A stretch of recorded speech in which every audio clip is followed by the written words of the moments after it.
హరే కృష్ణ.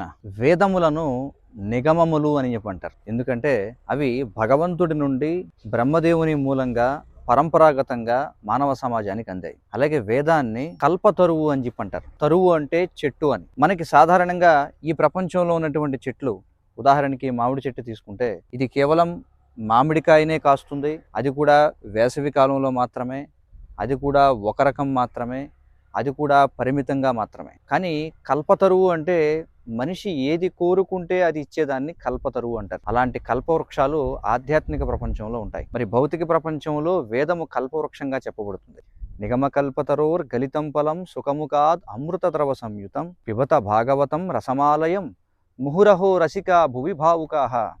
మరి ఒక చెట్టు యొక్క సారము మనకి ఎలా అర్థం అవుతుందంటే, ఇదిగో దాని యొక్క ఫలాన్ని ఆస్వాదించడం ద్వారా.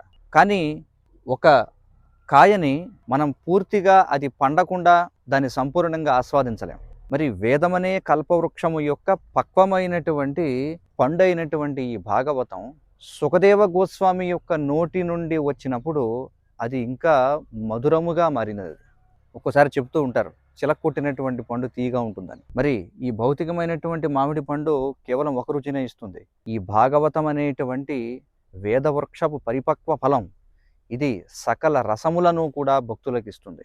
ఎవరైతే ఈ భౌతికమైనటువంటి ఇంద్రియ భోగం పట్ల విరక్తులై ఉన్నారో, మద్యం, మాంసం, జోదం, వ్యభిచారం, ఆహార, నిద్ర, భయమైదునాలు, ఈ తుచ్చమైనటువంటి ఈ భౌతిక ప్రపంచంలో లభించే ఇంద్రియ సుఖాల పట్ల ఎవరైతే విముఖులై ఉన్నారో వారు మాత్రమే ఈ భాగవతపు దివ్య రసాన్ని ఆస్వాదించగలరు అని మనకి శాస్త్రాలు చెప్తున్నాయి. కాబట్టి మీరు కూడా ఈ భౌతిక ప్రపంచంలోని జడరసముల పట్ల విరక్తులై ఉన్నట్లయితే, ఈ తాత్కాలికమైనటువంటి భౌతిక రసాన్ని విడిచిపెట్టి శాశ్వతమైనటువంటి ఆధ్యాత్మిక ఆనందాన్ని ఆస్వాదించాలంటే శ్రీమద్ భాగవతం చదవండి. ఎందుకంటే ఈ సృష్టిలో ప్రతి జీవి కూడా ఆనందం కోసం వెతుకుతున్నాడు. ఆనందమయోభ్యాసాత్ అని చెప్పబడింది. ఆనందం కోసం మనం పని చేస్తున్నాం. కానీ ఈ ప్రపంచంలో ఆధ్యాత్మిక జ్ఞానం లేకపోవడం చేత అందరూ కూడా ఆహార, నిద్ర, భయమైదునాల్లో వచ్చే తుచ్చమైన, తాత్కాలికమైన, జడమైనటువంటి రసం కోసం వెతుకుతున్నారు. కానీ ఎన్నటికీ తరగనటువంటిది, విసుగు చెందించనటువంటిది,